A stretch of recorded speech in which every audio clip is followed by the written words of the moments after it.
Good morning. Morning.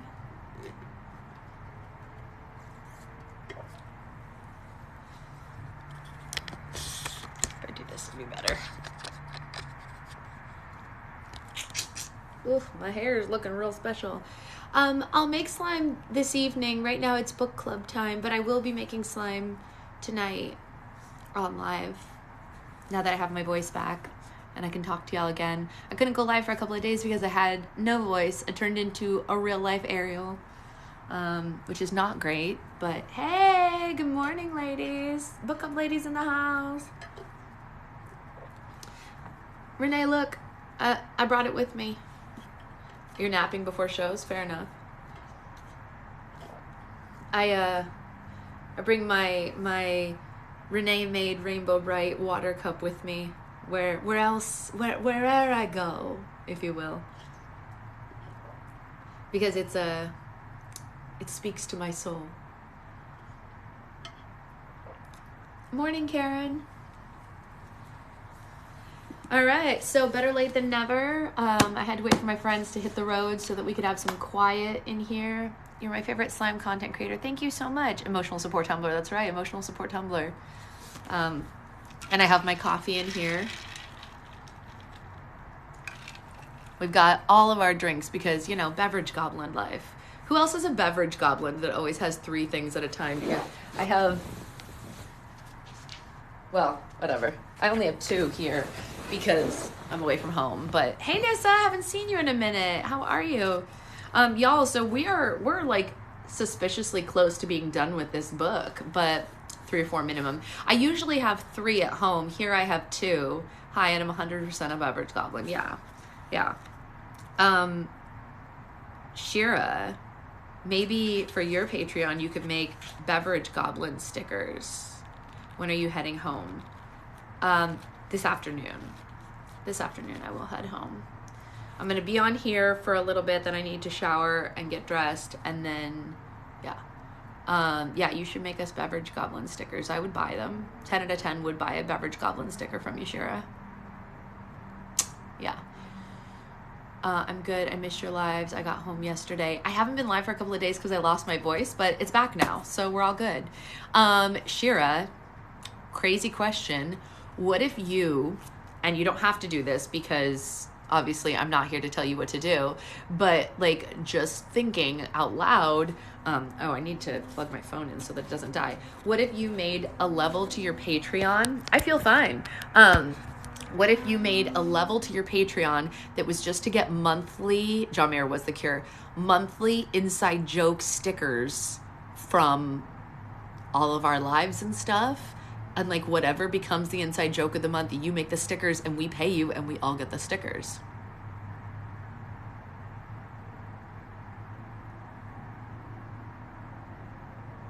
Just saying. Morning, Jody. So I will 100% do that and collab with you. Listen, I will buy stickers. I'd pay for that. Yeah, exactly. I mean, like, listen, a millennial girl loves a sticker. Let's be real. We're all obsessed with stickers. And, hi, AJ. How are you, sweet boy? Stocking for the USPS truck for my packages, BRB. Oh, what's in your package? So anyway, I'm just saying, if Shira wants to make stickers of the funny things that we all love from in here, we could have a collection of them. As someone who isn't a Swiftie, I'm behind this idea. Right, that's what I'm saying. Like, if you don't want like Taylor Swift stuff in your house, but you want to support Shira, maybe we want it to be, is it Lisa Frank's fault that we love stickers? Possibly. Sam Rio and Lisa Frank, starting with Millennial Girl, I'll decide, right? Yeah, I don't know. I'm just saying you could have a whole Patreon level that was just funny stickers of things that we all love, you know? My special edition book is coming today. Special edition book about what? Tell me more. I love that. Okay, let's get to reading because I do have to shower before I have to check out, which is at 11. So we're going to read Through the Minds. I know I read like a page of it the other day before I lost my voice completely, but I'm just going to start the chapter over because I'm sure none of us remember it. I also have a problem. I have not put my book club sticker anywhere yet. I have 2 of them, and I have not put them anywhere yet because I think I have to get a new laptop, so I was scared to put it on my laptop. Anyway, long story. Let's read chapter 16. Do I sound better to you all? I still sound a little funny to myself, but maybe I'm hearing myself wrong. Do I sound normal to you? It's the 7 husbands. Oh, I've been meaning to read that. Is that good? Magnet sheets. Fancy. Okay. All right. For the last 2 days since I lost my voice, I've been just like having hot water, lemon, mint, and honey like nonstop. And I think it's helping. So there you go. All right. Chapter, it's so good because I have an Audible credit right now. Should I use my Audible credit for the 7 husbands of Ellen, blah, blah, blah, blah? I have an Audible credit that I haven't used. Anyway, let's read. Okay. Chapter 16, Through the Mines. The twins didn't speak for the rest of the trip into dwarf forests. They couldn't. There was too much to say and not enough words to express what they were feeling. The driver dropped them off a mile or so away from the mines, and the twins walked in silence the rest of the way. They weren't even alarmed or threatened by the forest around them. Their minds were so full, and there was no room to become nervous or timid by thick and chilling trees around them. The mines are just past this hill, Alex said, looking at the map. At least now they were speaking, just not about the subject that they needed to address. The twins reached the top of the hill, and on the other side below were several tunnels leading into the sides of a mountain. They were much different from the tunnels that they had seen in the troll and goblin territory. They were perfectly round and sturdy. Dozens of dwarves were working in them, transporting wagons of jewels and rocks from one tunnel to the next. No. Absolutely not, fan. Absolutely not. Don't need that in my life. Why did that all of a sudden turn on? A loud bell rang from somewhere inside the mines, and a dozen more dwarves emerged, carrying their lanterns and picks with them. It was the end of the day, and they all headed home in single-file lines to different parts of the forest. The twins waited on the hill for a few moments before going into the mines, making sure no one was lingering behind. They went through the largest of the tunnels and found a row of lanterns hung low on the dirt wall just inside. They each took a lantern and walked deeper into the mountainside. The mines were huge. The shovels were lined up against the walls, and the floor was covered with tracks of the dwarfs' mine carts, and stretched into the mountains for miles. The twins kept walking and walking with their lanterns raised high above them, being on careful lookout for anything that might resemble a glass coffin. Yeah, the fan wants to be a part of this, and I said, no, you were not invited to this book. Are we going to talk about this? Alex asked her brother as they searched. Talk about the mines? He asked. No, you know what I mean, Alex said.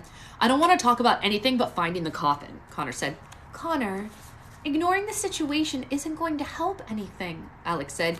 Ignoring what situation? He said, not looking her in the eye. We saw the curvy tree. It was just another story that Dad heard and told us when we were younger. Don't make it a bigger deal than it is. That's not what this is, and you know it, Alex said, raising her voice. Alex, stop, Connor said. Stop denying it, she said. Alex, don't, he said. You've known since the minute we got here. You felt it too, Alex said. I know you did. You may be able to lie to yourself, but you can't lie to me. I'm not lying. You're making things up in your head that you want to be true, Connor said, trying to hide the tears forming in his eyes.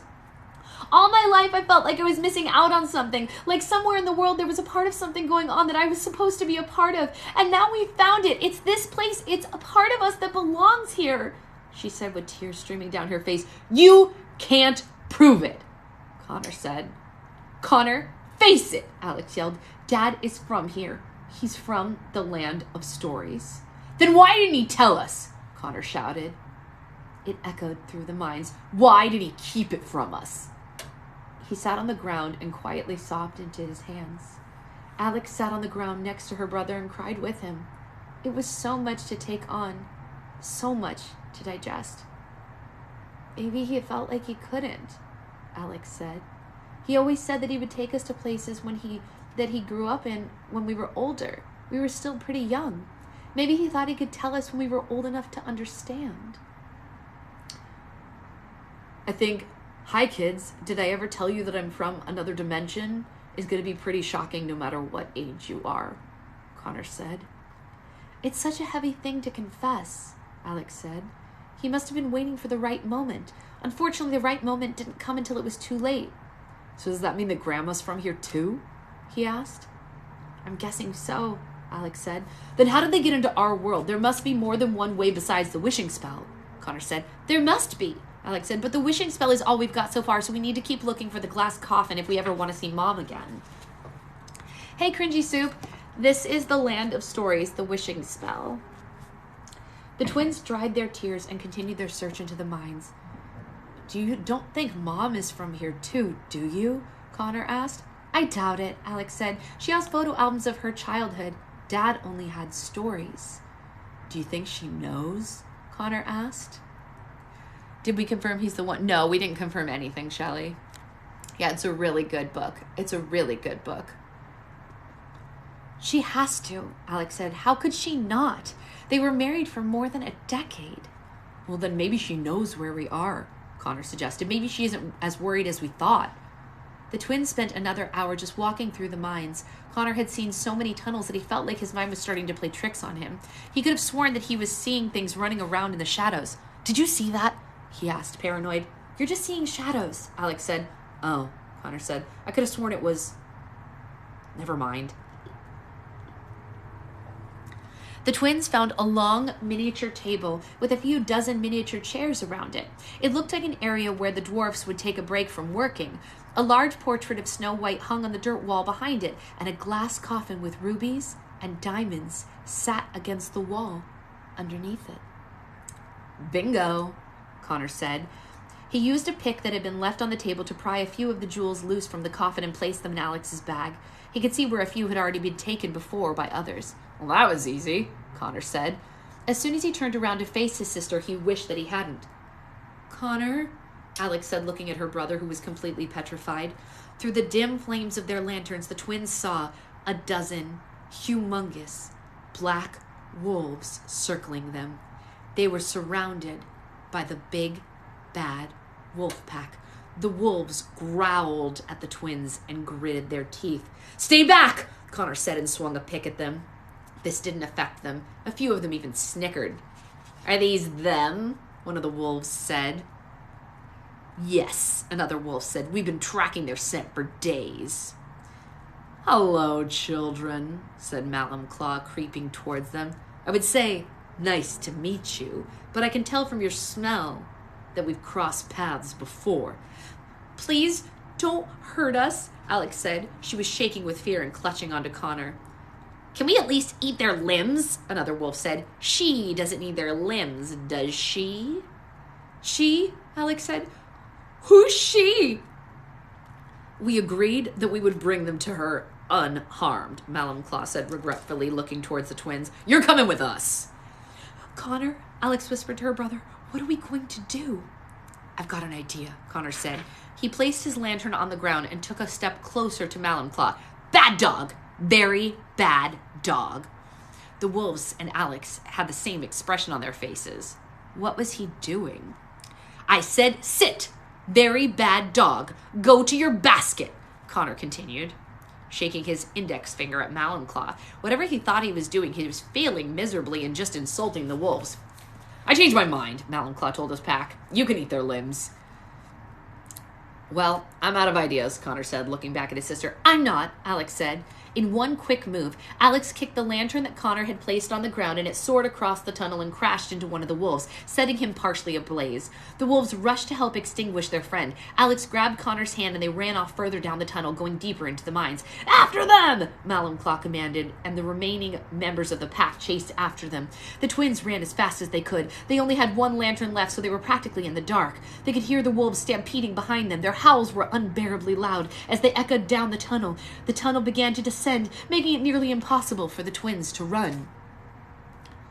Jump in there, Connor said, pointing to a minecart. No way, said Alex, but Connor picked her up and plopped her inside it. He jumped inside himself and pulled the brake lever, and the cart began traveling down the tunnel at rapid speed. A few of the wolves swiped at them with their claws. The twins ducked down as far as they could in the cart, but not before one of them reached Connor and left a bloody scratch on his forearm. Alex kicked another right in the snout, and he whimpered away. Another wolf barely missed the twins with his claws, but he knocked the breaker level right off the cart. The cart gained speed as soon as they were outrunning the wolves. We're doing it! We're getting away! Said Connor, holding his hands over his wounded arm. I wouldn't celebrate just yet if I were you, Alex said. She pointed to a sign ahead that said, Danger! Use brake lever while going down tunnel. That's not good, Connor yelled, wishing for the lever to growl back on his cart. Connor began speeding faster down the tunnel as it descended into a steep angle. They were going fast, too fast. They could barely open their eyes with the air rushing by their faces. The track turned and dipped deeper into the mountain. The twins were afraid that they were going to fly out of the cart if they didn't fly right off the track first. It was the scariest roller coaster they had ever been on. This would be awesome if it weren't for fear of death, Connor shouted. He was tempted to put his hands up, but he knew it wasn't an appropriate time. The cart zoomed through the mines, showing no signs of slowing down. In a matter of seconds, the twins' greatest fear had gone from being eaten alive by wolves to crashing into a dwarf mine. The track led them down through the giant cave of stalactites, pointing towards the stalagmites and a large pool of water at the very bottom. The twins' horror passed another sign and said, Dead End. It appeared in an avalanche of rocks that had fallen on the tracks many years before, and now the twins were speeding towards it with a solid wall of rock that had formed there. The twins ducked as low as they could in the minecart, bracing themselves for traumatic injuries that they were about to receive. The cart slammed against the rocks. It violently rattled as it broke through the wall. A few rocks fell into the cart and onto the twins. Alex screamed, and Connor covered his head as much as was possible with his arm.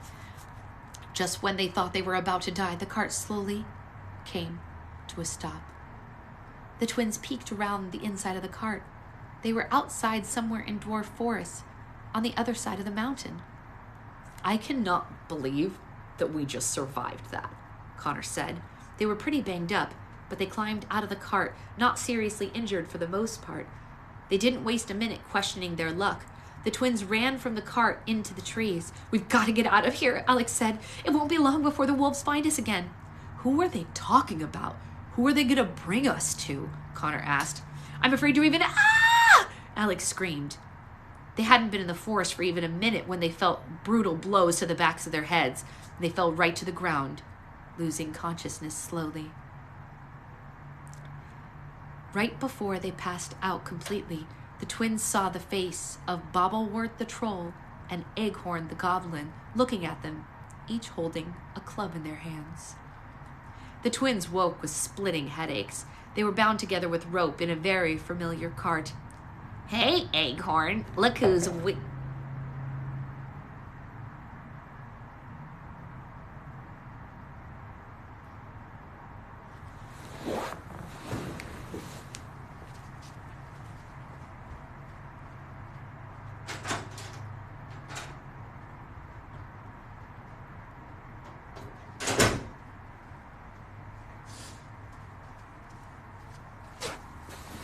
That was weird. I thought I heard someone knocking at the door.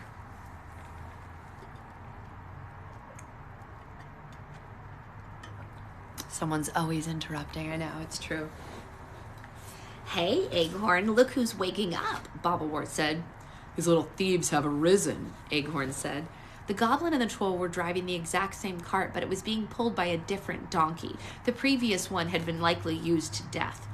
They kept Alex's bag between them as they traveled down the road. Alex and Connor fought against the ropes, but they were tied with triple knots around their hands and feet. Where are we? Connor asked. Alex strained her neck to look up out of the cart, but managed to recognize some familiar trees. We're back where they caught us the first time, Alex said. We must have been knocked out for an entire day. Would you like us to make it 2 days? Eghorn said, raising his clubs. This can't be happening, Connor said. You can't enslave us again. We told the fairies about you. Oh, yes, we know, Bobblewort said. They came and gave us very long lectures about it, Eghorn said. And they shut off our tunnels thanks to you, Bobblewort said angrily. Now we have to take the long way into our territory. Then just let us go, Connor said.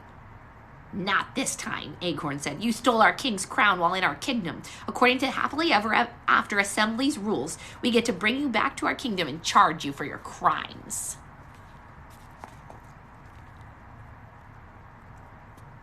I thought she likes the new books like romance. I don't know what that means. I'm sorry, hun.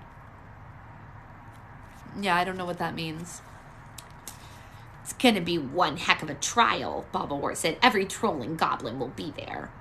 And we've already scheduled you for beatings after the trial's over. Everyone in the territory will get a turn, Acorn said, and he and the troll howled with laughter. Connor stayed calm about the matter, and he raised his tied hands over the side of the cart. The scratch on his arm was still healing, and he stretched so a few drops of blood fell from the wound onto the ground as they traveled. What are you doing? Alex asked him. I'm leaving a trail, Connor said. She didn't know what to think of this, but she trusted him. Whatever he was doing, it seemed like he had a plan. A few hours later, the twins had managed to shift themselves into a seated position. The troll and the goblin continued entertaining themselves by predicting the horrible things the twins would go through once they got back to the troll and goblin territory. Connor began seeing dark figures running between the trees in the distance like he had seen in the caves. Get ready, Connor said. They're here. I was in a slime making live and you read a popular romance book. That's not true. Sorry. First of all, I've never read anything in a slime making live and I don't read popular romance. So I don't know what you're talking about. I'm sorry. Not familiar with what you're referring to, but maybe you were talking about somebody else. I don't know. Sorry. Alex mentally prepared herself for whatever was about to happen. That was faster than I expected, she said. A small howl came from the trees. Acorn and Bobblewort started pulling their donkey's reins and ordered it to stop. The cart came to a halt. Did you hear that? Acorn asked. Yeah, I did, Bobblehorn said. They both pulled out their clubs and hopped off the cart, circling for a moment. Over there, Bobblewort said, seeing something. The troll and the goblin looked off into the trees. Help me get to my bag, Alex said to her brother. They began inching forward in front of the cart. Alex got a hold of her school bag with her teeth and dragged it to the back with them. It landed right by their tied hands, and she managed to pull it open and pull out Cinderella's glass slipper, almost spraining her wrist in the process. What are you doing? Connor asked her. Something is going to hurt my soul, and it's going to make me hate myself for the rest of my life, Alex said. She forcefully hit the slipper against the floor and broke it into 3 pieces. She used one of the shards to cut her and her brother loose. Whoa, Connor said. Never in a million years did I think that you would do that. That was pretty gangster. We can glue it back together, right? Alex said, trying frantically to put the slipper back together like a puzzle. It'll still work for the wishing spell, won't it? Connor asked. The spell never said it had to be in one piece, Alex said. They put the pieces of the slipper back into Alex's bag and jumped out of the cart. They ran into the forest in the opposite direction than the troll and goblin once had gone. A few moments later, they heard a spine-chilling scream and howls. The troll and goblin were being attacked by the big, bad wolf pack. I think you're confused, Trini, and I think you should probably just let it go. I really don't think... I don't think... Yeah, I mention a lot of books while I'm making slime, but I don't read while I'm making slime, and I don't read romance novels for book club. I did read The Perfect Marriage. That's true.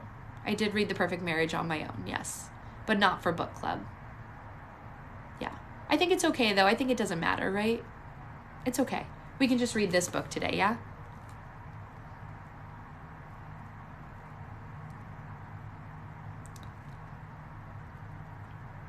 The horrible sound made the twins run faster. They knew it would be only a matter of seconds before the wolves picked up on their scents and would be right behind them. They didn't even know where they were going. They just knew that it had to get somewhere safe as fast as possible. Alex was eyeing the forest around them. There was a deep roar coming from close by. Could they be near the ocean? We're farther south than I thought, Alex said. I think we may be back in the fairy kingdom. Well, then let's find a fairy who can turn these wolves into chihuahuas, Connor said. He turned back, running in the distance behind them. He could see several wolves running toward them at full speed.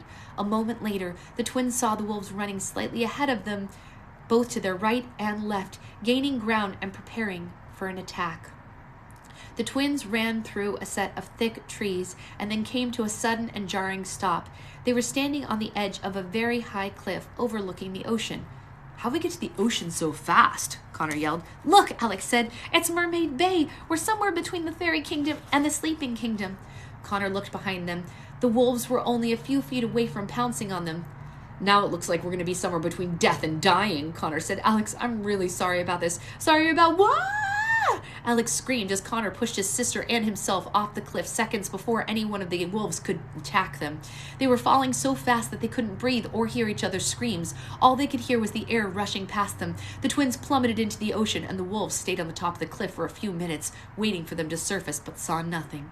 The twins were gone. So just so you know, The Perfect Marriage is not a romance novel, trainee.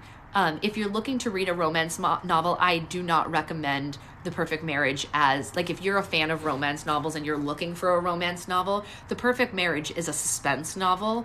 I read a lot of genres, and The Perfect Marriage would probably not be one that I would read aloud on my page, although it is not a romance novel. It does have a lot of things in it that not all age levels would be comfortable with, and so I would not read it here aloud, just because sometimes the people on my live do have their children around them, and that is a murder mystery novel, so I probably wouldn't read that aloud. But if you are a fan of romance, which is totally fine, that's pretty much all my sister reads, I would not recommend The Perfect Marriage, because it is not romance by any stretch of the imagination. Not modern romance, not classic romance of any kind. It is just straight murder. So it is what it is. But it was a fine book. It wasn't groundbreaking. It wasn't great. I didn't love it enough to read another one of her books. I found her here on TikTok, and I thought that she was really funny on TikTok. So I bought her book because I thought that it would be as entertaining as she is. I found it mediumly entertaining. Hey, Brian. I feel like The Perfect Marriage was only like partially entertaining. I don't think it was a great book by any stretch. I think I would call it like a 5 out of 10, which is why I didn't buy any more of her books after that. Usually, if I like an author at least at a level of 8, I'll go buy their next book. But I did not like that one that much. Okay, it looks like the next chapter is really short. I think I have enough time. It's only 9, so I think I have enough time that I can read the next chapter if you guys are down to clown. Are Brian and Shelly both doing two show days? Is that what's up? I'm jealous of that. Yeah, this book is 10 out of 10. I'm going to buy everything that he writes for the rest of forever. Like, literally, if he writes another book, I will purchase it. Like, that's how good this is. But her book was not that good. It was not that kind of good. All right. Chapter 17. Goldilocks. Wanted, dead or alive. It was just before sundown, and the soldiers from the Corner Kingdom were hot on Goldilocks' trail. She had been spotted on the outskirts of Baker's Village in the early afternoon and had been on the run ever since. A group of 20 men were right behind her on their horses, determined to take her into custody by any means necessary. Lucky for her, Goldilocks had the fastest horse in all the kingdoms. "Come on, Porridge," Goldilocks said to her horse. "We can make it, girl. We're almost to the border." They passed Rapunzel's tower and crossed into the dwarf forest, but the soldiers kept chasing her. In doing so, they were breaking laws that the Happily Ever After Assembly had enacted. But then again, Goldilocks had broken so many laws that she had lost count, so she doubted that the soldiers would experience any repercussions for it. Porridge had an advantage over the other horses since she knew the dwarf forest by heart. She and Goldilocks gained a lot of ground from knowing what was behind every tree on which path led where. "Split up and bind her," Goldilocks heard one of the soldiers order from behind her. Goldilocks could feel her horse getting tired. They'd been running for hours, and she knew Porridge needed a break soon if they were going to stay on the run for any longer. They came across an abandoned old barn that was partially hidden by the trees. Goldilocks had often used this place to hide from anyone hot on her trail. "Porridge, I'm going to hide in here and wait it out," Goldilocks told her loyal horse. "Find someplace safe and rest, and then meet me back here tomorrow at sunrise." Hey, Abby.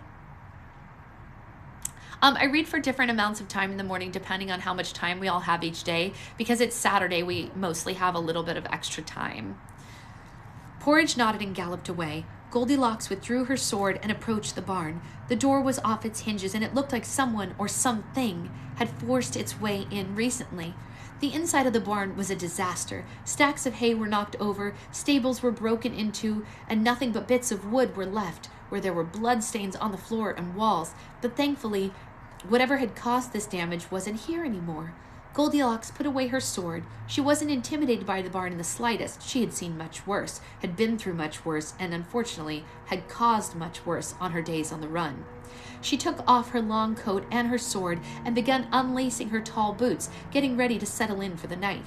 Something colorful caught her eye while she was doing so. A bright blue fabric was sticking out from the bottom of a stack of hay. Goldilocks pulled it out from under the stack of hay and examined it. It was a beautiful bright blue gown with a delightfully delicate stitching. It reminded Goldilocks of a dress that she had owned when she was a little girl. It had been so long since the last time she'd worn a dress. She discovered a mirror hanging on the barn wall.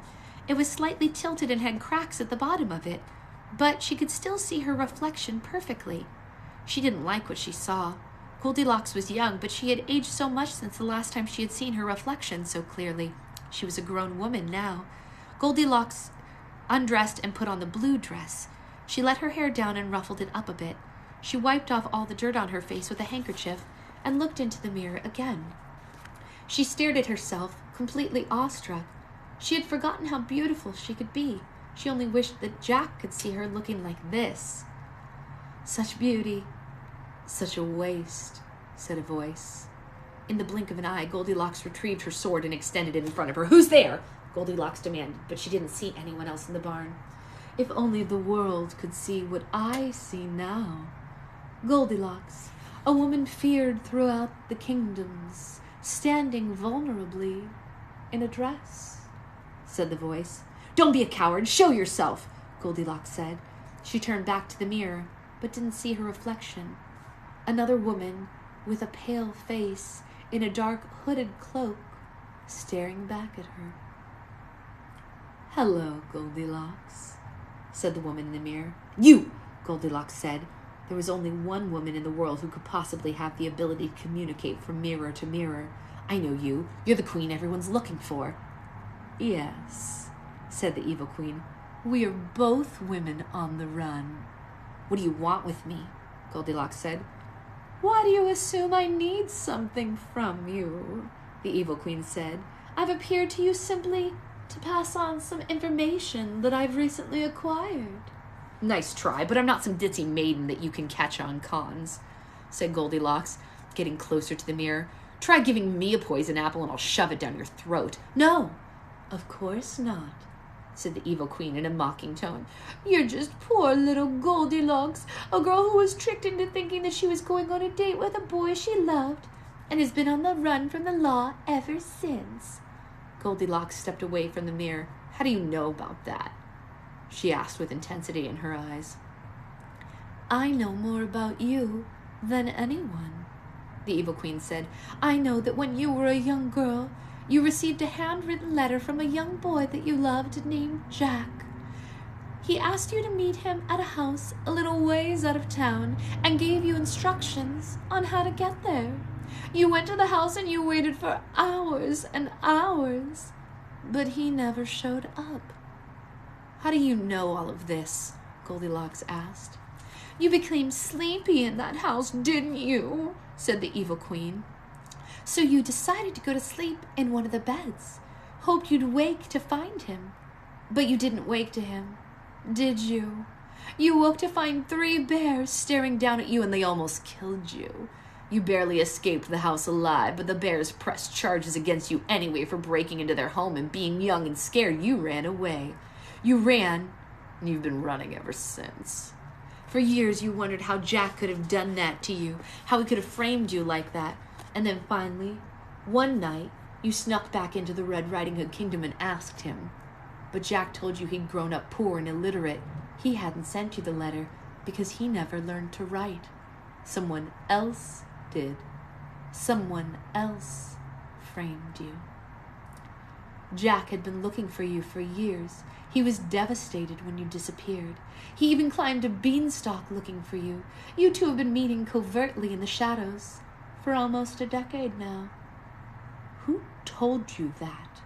Goldilocks asked. Every driven person comes from a mountain of pain they wish to keep hidden, the Evil Queen said. I did my research on you, Goldilocks, and you and I aren't so different, except I know who wrote you that letter.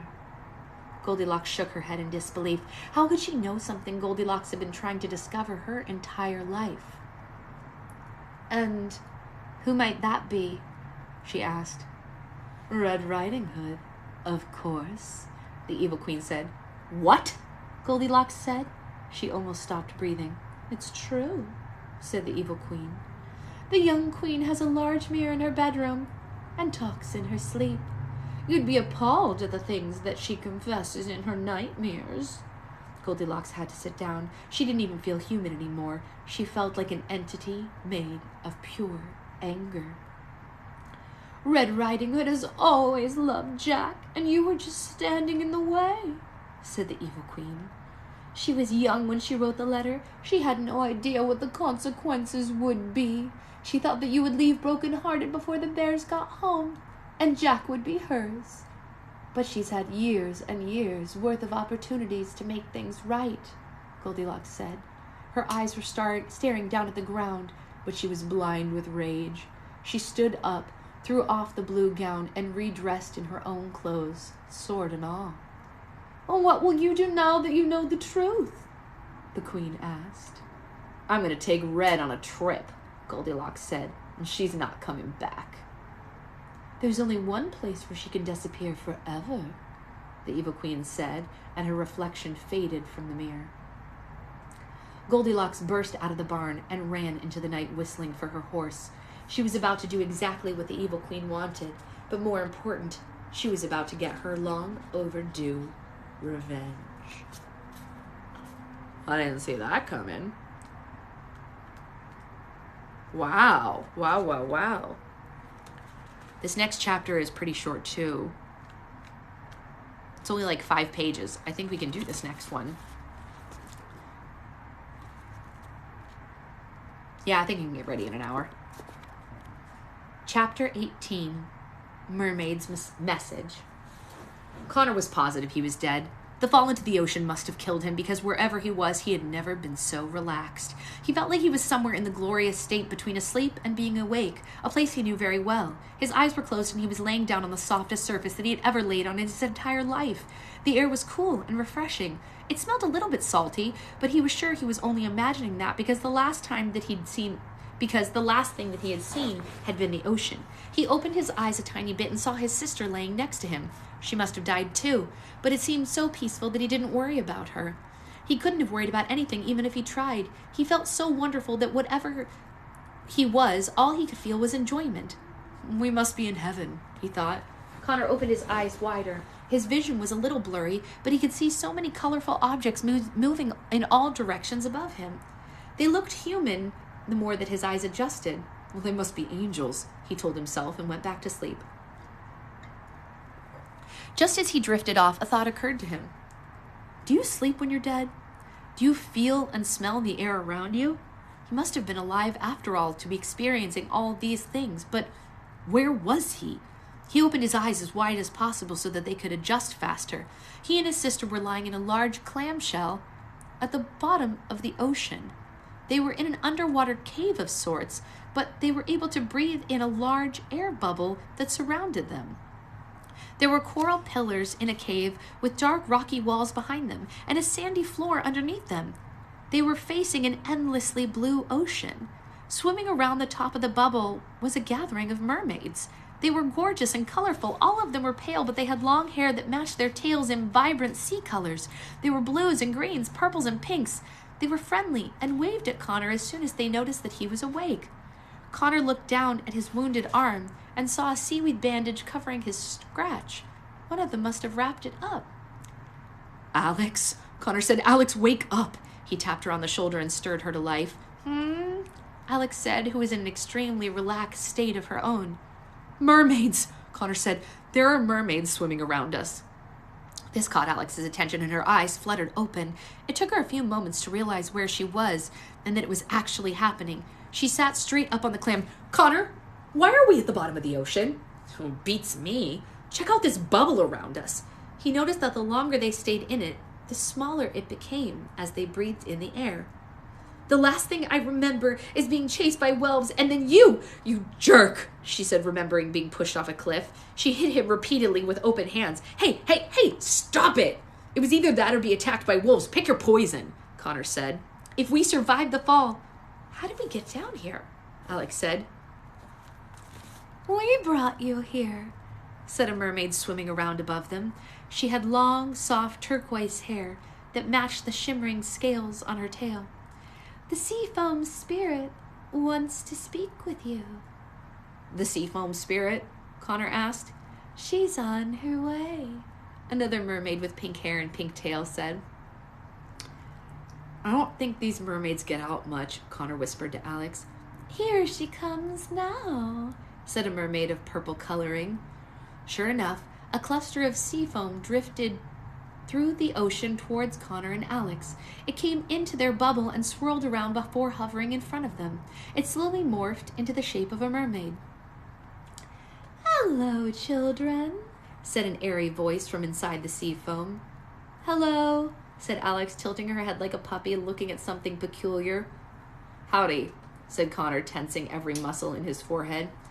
"I hope that you are well," said the Seafoam Spirit. She was frothy, and her foam was constantly rejuvenating itself. "I instructed the mermaids to take very good care of you. You poor things nearly drowned when you fell into the ocean." Alex gave her brother a dirty look. "Did we?" she said. "Are you the Seafoam Spirit?" "Yes," said the spirit. "But you..."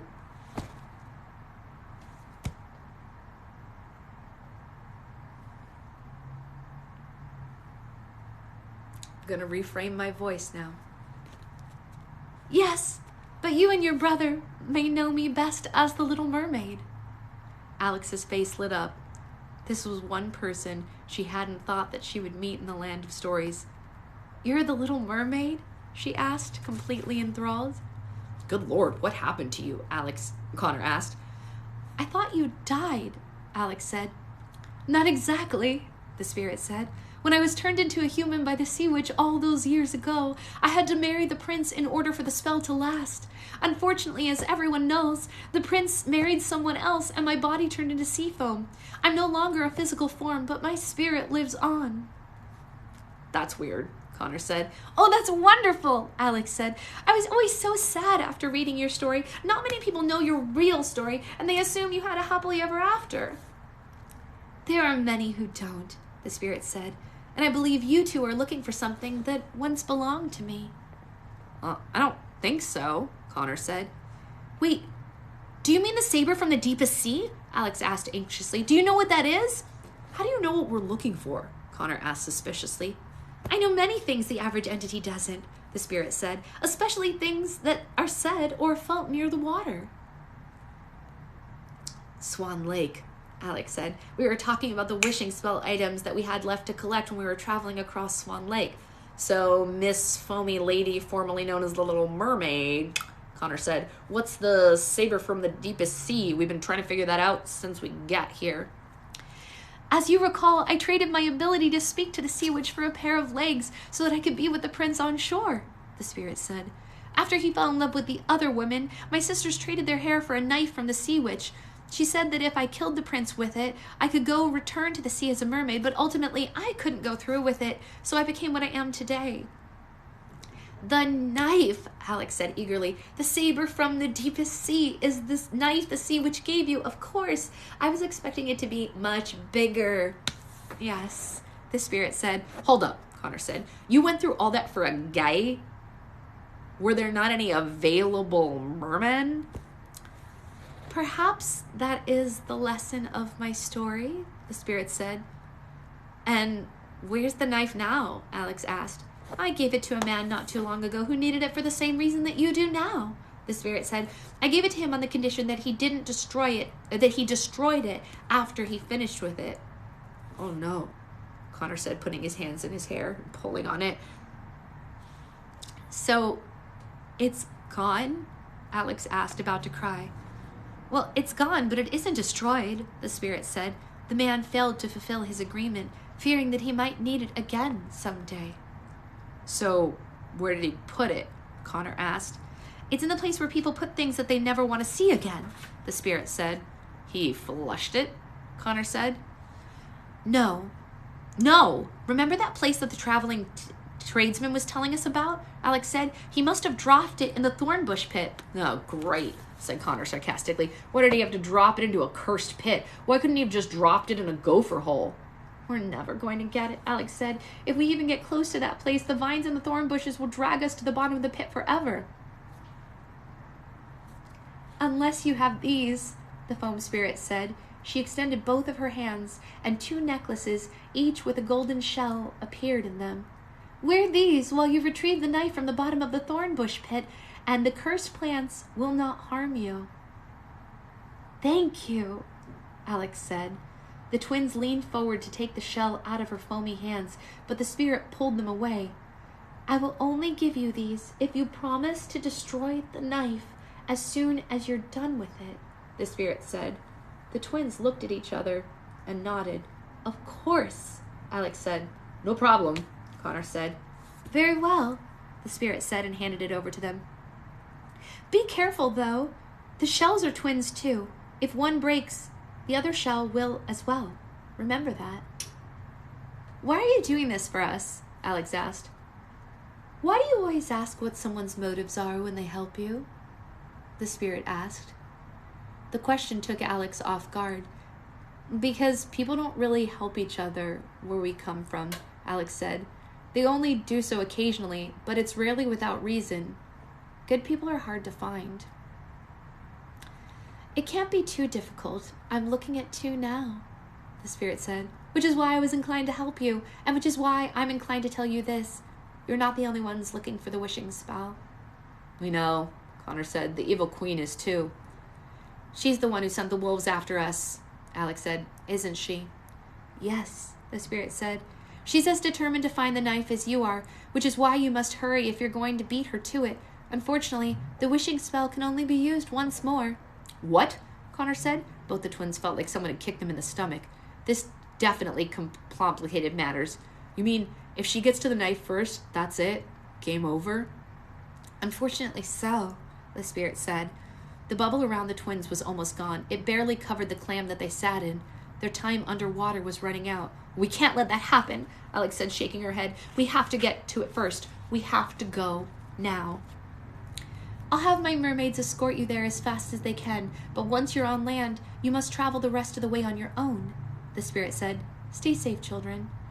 The sea foam spirit fizzled out and disappeared. The mermaids swam down to the twins and each grabbed a hold of the clamshell Alex and Connor sat in. Together they moved the twins through the ocean and on to their next adventure.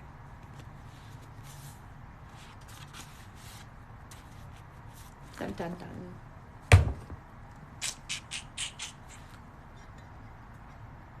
Well, it's 9:30 and I gotta go get ready for the day so I can get out of here before 11 because obviously that's checkout time. But we got through 3 chapters. We're like chugging along. We only have like 70 pages left to go. So we're gonna finish this soon. I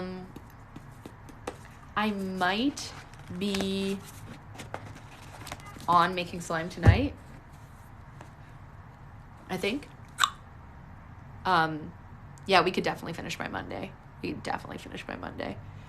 We probably would have been finishing by today if I hadn't lost my voice, but it is what it is. So I'll see you later. Maybe we'll do some, I have one more custom slime, or one more roll for slime to do. Either one more roll or one more custom, or maybe one of each left to make. I can't remember. So maybe I'll do those tonight on live. The package is being delivered today. Okay, I'll pick it up on my way home. All right, see y'all later. Bye, guys.